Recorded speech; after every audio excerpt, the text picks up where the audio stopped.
description of your short film. Tell me what you made. My best description lately has been this guy gets turned into a duck because he ate some cake, and that was the entire film. But he gets help with Google Man as well, and he turns back into a person. And then the open ending is the cake reappears and someone else eats it, not realising, and then turns into a duck, and we never know if she turns back into a person. So we're sticking with our genre. And your genre is? Surreal comedy. Surreal comedy.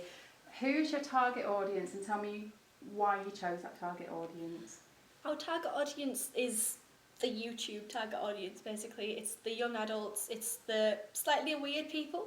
Is that politically correct? I don't know. Sure. We'll go with it.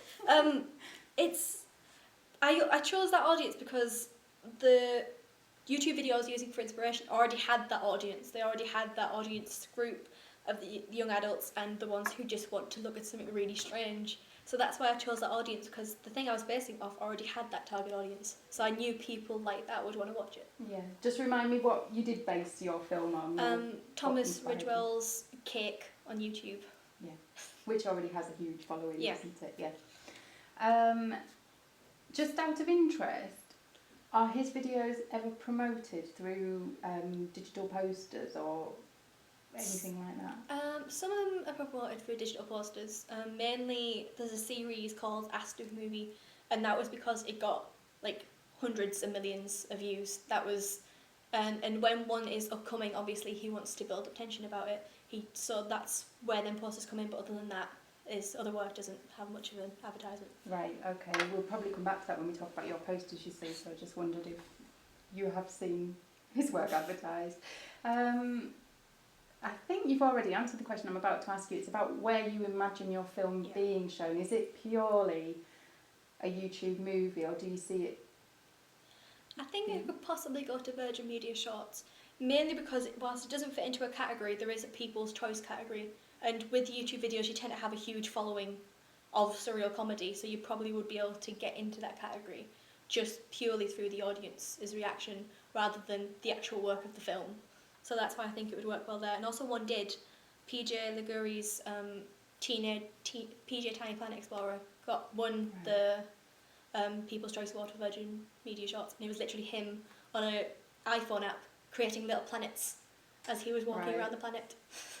Of course. You know? Yeah. So that's good. So you actually would enter your film into competitions, well-known, well-established competitions, as well as understand that its main audience is going to be through YouTube and other social networks. That's excellent. If you can tell me about the 2 ancillary tasks that you produced, start with the poster and just explain to me the design decisions that you took when making your poster.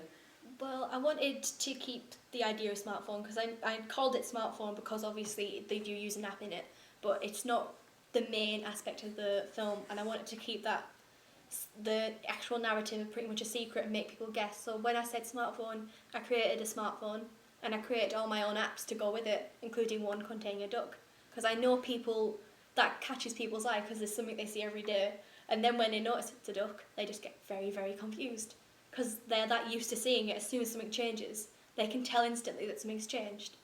So I knew that would be a good way to catch people's eye. Yeah. Did you use a tagline on your poster?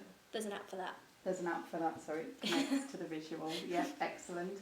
Any other elements on your poster to entice your audience? Any other little tricks that you used? I mainly focused on the smartphone, keeping it kind of realistic with the duck involved, but other than that it was just the tagline, just to keep a bit of mystery about it, because it's very easy to give the narrative away of this film because it's kind of basic in the fact that someone gets turned into a duck. It's basically the most confusing way. It's a surreal comedy. It's a comedic thing, just taken completely out of context. Yeah, absolutely. How did you make it clear on your poster, if you did, that it was a short film? Was that evident anywhere? Not necessarily. It was more, people would figure that out once they've, obviously onto the film.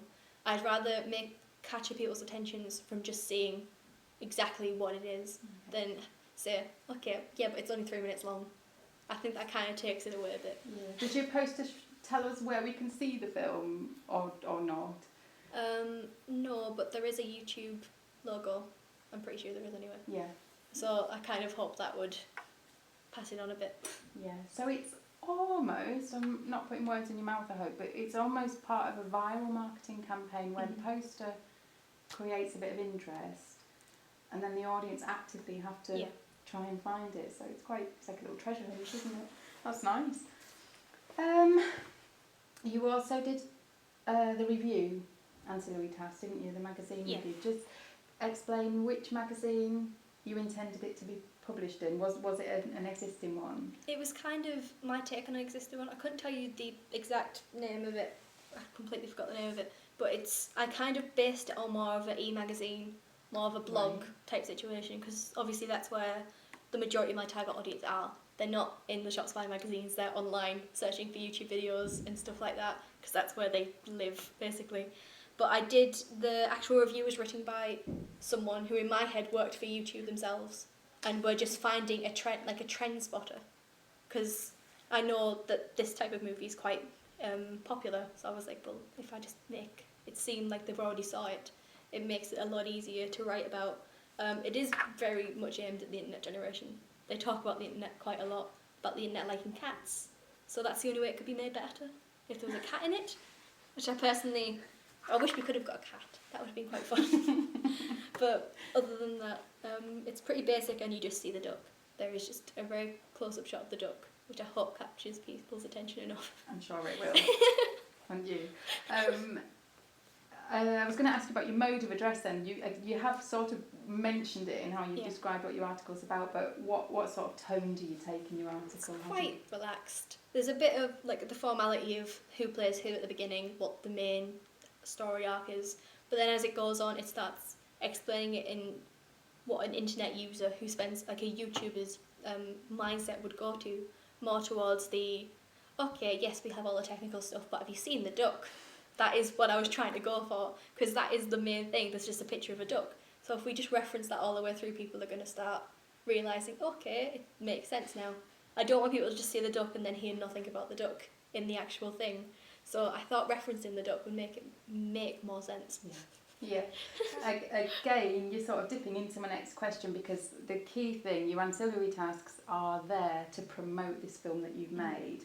How did you make sure that there was a house style that sort of suggested a brand identity, if you like, what things were repeated? There was a lot of the icons, the app icons. I used the app icons in, obviously, the main poster. Yeah. But in the magazine, I used the app icons again to advertise where you could find the film. I didn't want to use it too much because I felt that was a bit of an overkill. I hate when people find one thing, then stick to it and never try anything else. So I try to keep the same colours just to obviously match them up a bit. But other than that, there's quite a lot of app icons you can find throughout the entire thing. Yeah, absolutely. Does your magazine article make reference to the tagline at all?